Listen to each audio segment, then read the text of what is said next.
I received this ultrasonic portable cleaner in exchange for my review. So I'm going to open it up, test it out for you guys, and show you how it works.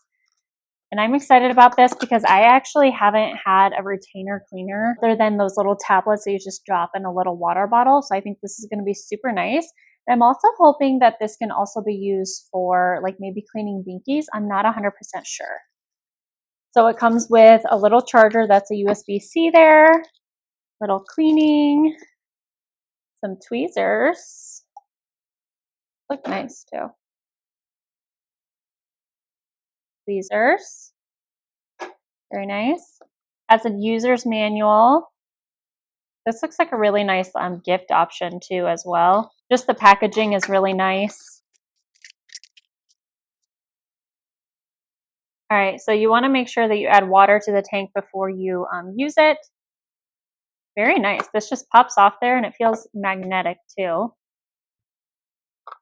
And then it does have some instructions on it. So it says after working continuously for 2 times, the machine needs to rest for at least 15 minutes.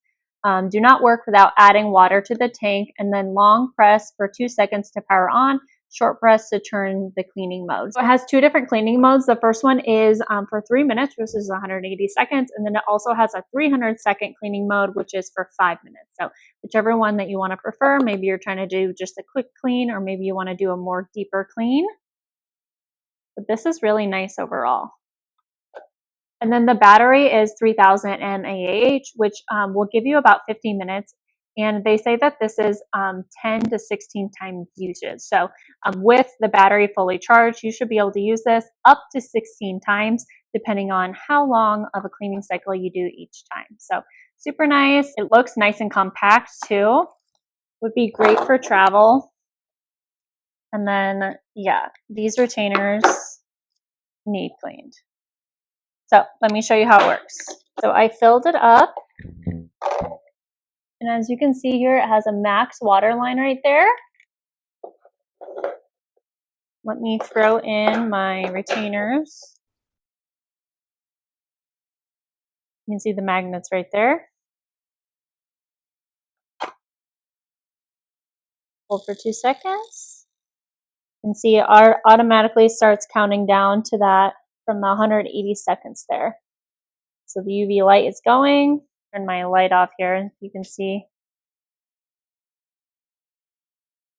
All right, here we are at the final seconds of that 3-minute clean. And you'll be surprised. I was so impressed with how clean that these turned out. I was really not expecting them to not be foggy anymore. They look so much nicer. Just wait to the end here to get a more clear picture. Wow. They look so much cleaner. That is crazy.